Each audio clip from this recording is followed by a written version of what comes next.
What's going on, YouTube? Welcome back to another episode of the story of Megan. You guys see her waving down there. You know the deal. Before we get into her, as always, make sure to subscribe, comment, like this video because things are about to get real, man. Things are getting good. Season 4, the story of, man, we're back. As always, you know, my name is Manny, and as you can see, we keep it classy over here. I can't say the same for my co-host. You guys may know him. He goes by a lot of names. Lately, he's been going by Birthday Boy, but I prefer to call him Birthday Bitch. As always, yours truly, Michael motherfucking Bowie. Happy birthday! Thank you, Megan. Thank you for saying happy birthday. Thank you, Manny. And I just want to introduce you because you go by many names, but we only on this show refer to you as Boss Baby, the Mexican version of Boss Baby. It's good to have everyone here. We are continuing the story of Megan Tietz, and here we go. Last time we were talking about high school, the senior year, getting out of high school and kind of moving into your college years. So let's start right there. Tell me about that experience. You finished high school and now you're going to college. What college did you go to? What were you going to college for, like to major in? And how was that experience? So I wanted to be in either zoology or medical transcription back then. So I signed up at Henry Ford to save me some money and take some, community college classes until I picked another school. And, I knew my grades weren't on point in high school. I knew they could be like a million times better. So I was going to go for it. And then 9/11 happened. So I think I got to go to school for what happened in September, so just a couple months. Not even a couple months. I think we were in school not even a month.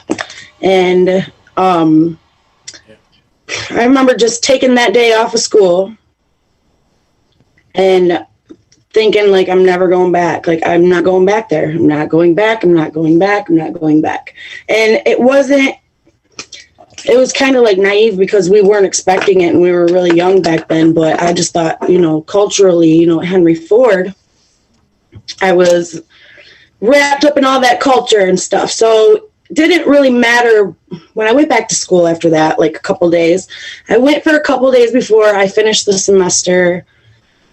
I skipped a lot of it after that. I wouldn't go anymore. I only went a few days after that. But everyone on campus, it was I had some PTSD. I would look at everybody, and it was so scary that, you didn't know what was going to happen next. And this is before all the school shootings. We did have Columbine happen, but I always had, a really bad gut feeling after 9/11 that anything can happen anywhere with your kids, Anywhere. Did you have anybody close to you that maybe...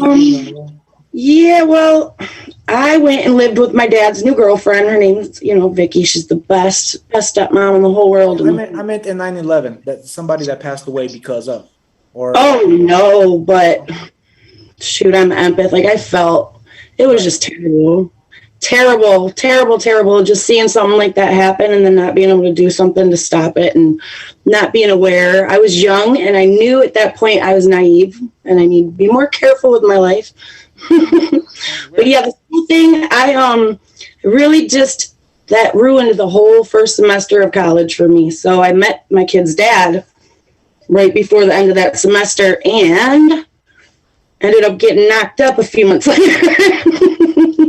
But I married him. He married me, I should say. He paid for it, so he married me. So I'd say by the time I turned 19, I was 5 months pregnant and married.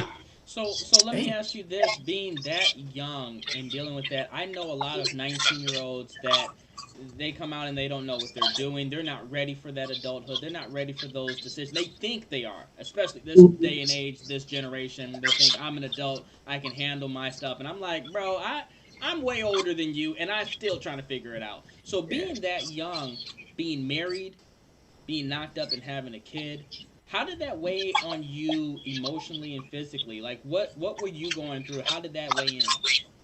It was perfect to me.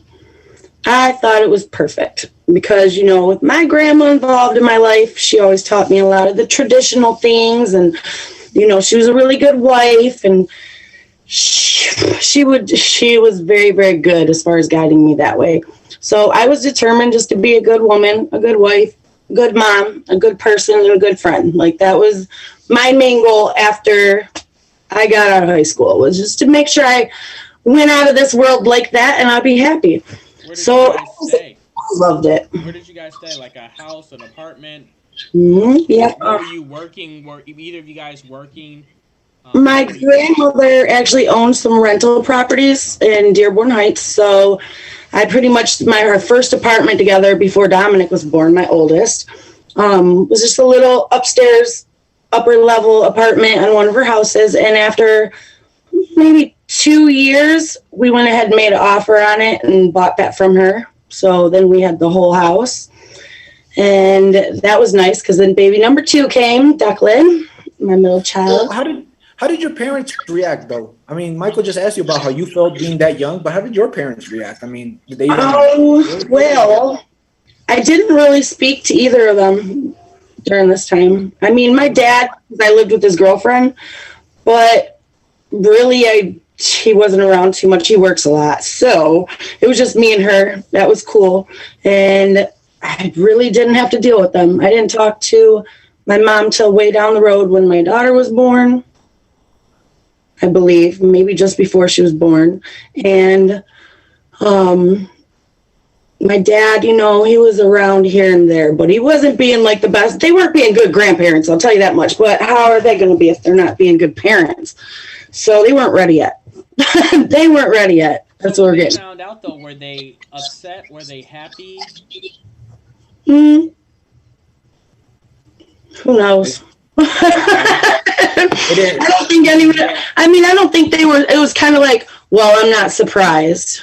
You know what I mean? Like, of course she's gonna fall down that road. Of course it's so cliche. You know what I mean? Like, stop. So I think people always, since I was a little girl, have always tried to steer me in not the right directions. It's just kind of a cycle of crap you'll see. And there was much support other than from my grandmother and from my stepmother. And there was other people, like friends, a lot of friends. It would be like, wow, you're going to be a great mom. This is going to be awesome. I'm going to throw you a baby shower. And that's all you can ask for, because once you have your first child, especially when you're married, like, that makes it so easy to break down the 1, 2, 3, 4, 5 goal like every couple of years. Like, I remember, look, this is empty. I'm going to have a new one tonight, but I started making my 5-year goals. And when me and Chris would hit them all the time, every year, I was like, dang, we got something here. So we were going to start flipping houses. I bought some property in Florida, invested in that, remodeled a couple of our houses, rented those out. And then my grandma wanted to move to Florida.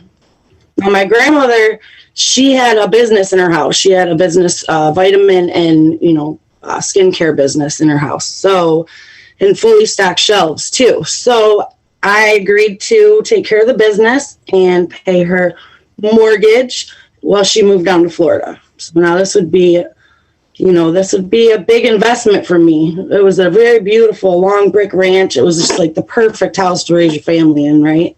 So I thought I'd really just be there with my kids forever, my grandkids, be married forever, and I would have been happy.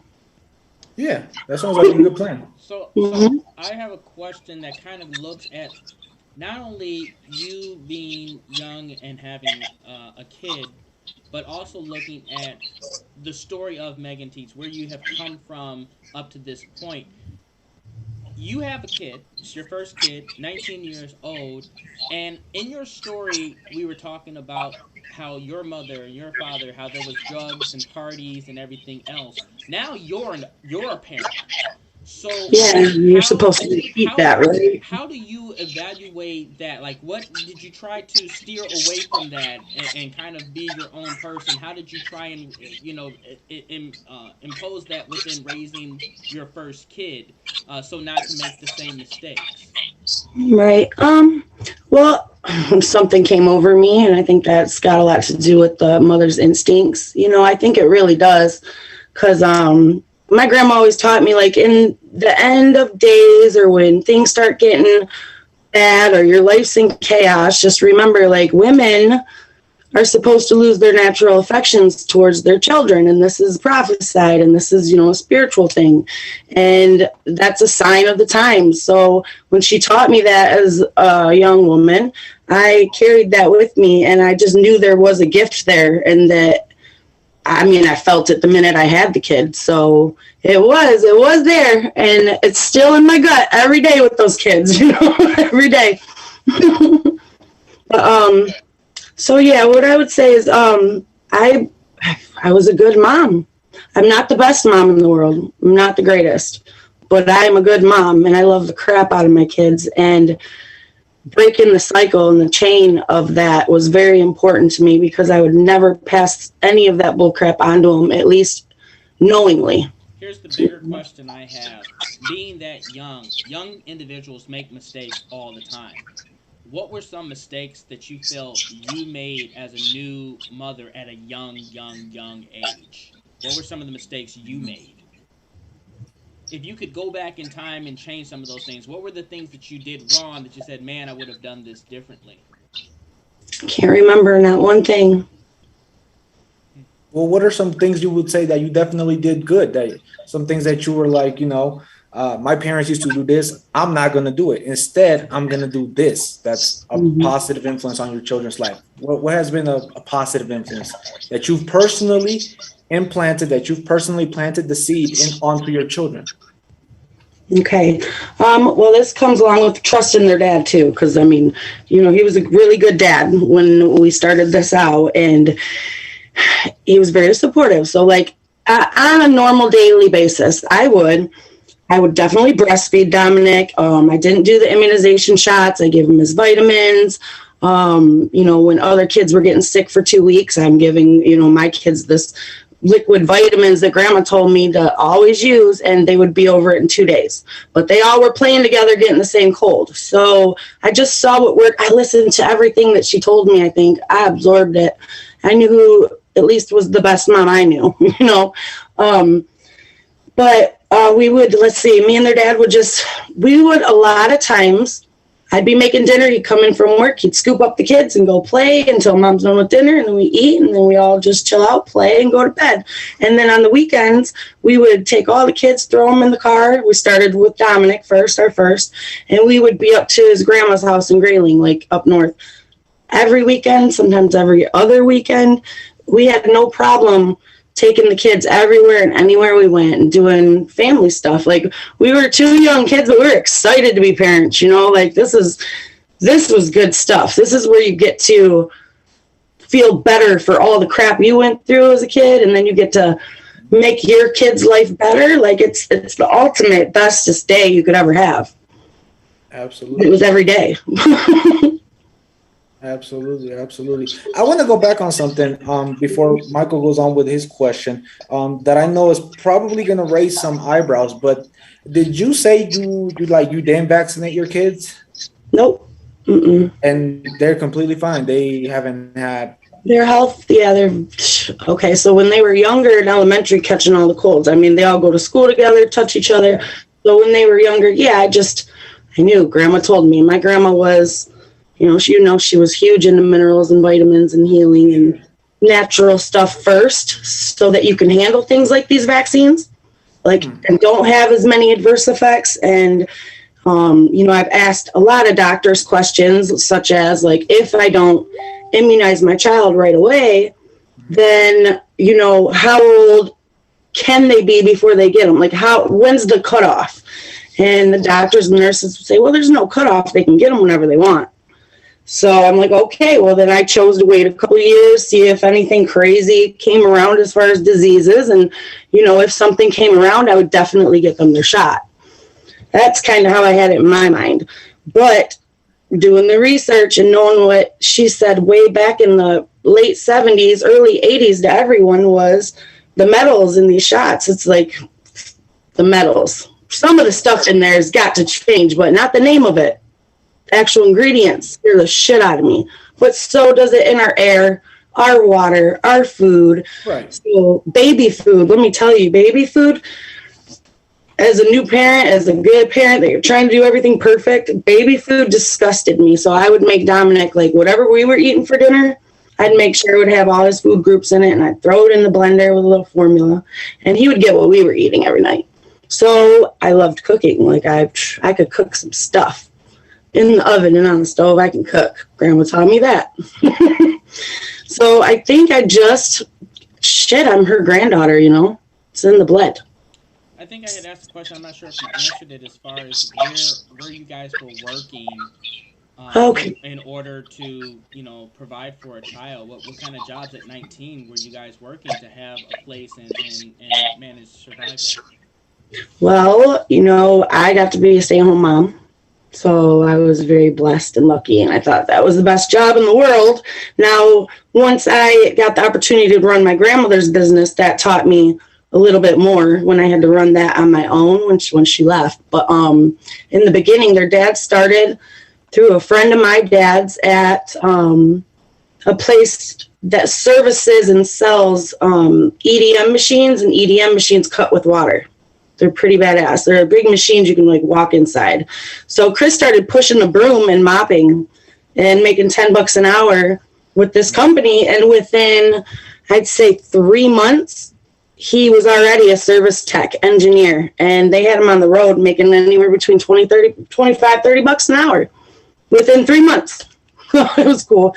And we had the property of mine that we flipped also. So we were set. We were doing a lot of things right. I think the next step in our business venture would have been we were going to open a storage unit. And back then, we only had a couple around. So it would have been great. Absolutely. I think that, and this was probably in your first couple of years, I'm assuming, of being married. Is there anything intricate that you would want to tell us within these first, I would say, maybe 2 or 3 years of being married and experience before we end up closing out the show? Nothing other than that I'm really proud of us for the parents that we did become for our kids. You know, I am proud of us at this point in our life. So, and Manny, did you have any closing questions?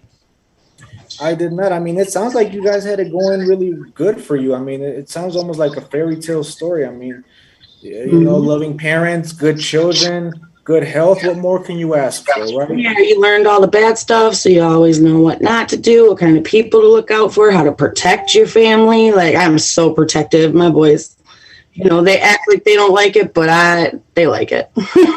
As a means to close out the show, I think that what you said is perfect, that, you know, the things that you went through prepared you for this. A lot of people look at our negative moments, our bad moments, our gloomy days, our rainy days as being something that holds us down, but really it's the things that make us stronger and teach us so that we learn and are stronger and more susceptible to handling things inside of the future. So you're that living proof. I think that we've learned a lot, and I think that we've taken in a lot, because I think even now with this day and age, we have a lot of people that are younger that are having kids, and some people don't know how to really deal with that at a young age. So before we leave and close out this show, I want to ask you, what is that advice that you would give to somebody that would be young, even if they're 19, 18, 17, or 16, having kids? Always look up to the Father for your advice. Always. You'll always get the right answer, whether you're a mom or a dad or uncle or, you know, anybody that you care about. If you look up when you ask them, like, I mean, that's where you get your answers from. You'll feel it. Like, you just always trust that. And there it is. Well, I want to thank Maegan for being here and telling us her story. Boss Baby for taking time out of his busy schedule of being I don't know what it is. SpongeBob. You're watching SpongeBob? It was more of a. Is if you stand next to your wine glass is still taller than you. But Well, yeah. Nice. Yeah, so there it is. I want to thank everybody for tuning in. And please don't forget to like, comment, and subscribe. Hit that bell. Do all that jazz. Let us know what you guys think about the show. And if you guys are interested in being on the show, please hit us up. Let us know. Everyone has a story to tell, and you guys are one of the many, and Maegan is one of our few. So thank you, everybody, for tuning in, and we will catch you guys next week. Thank you.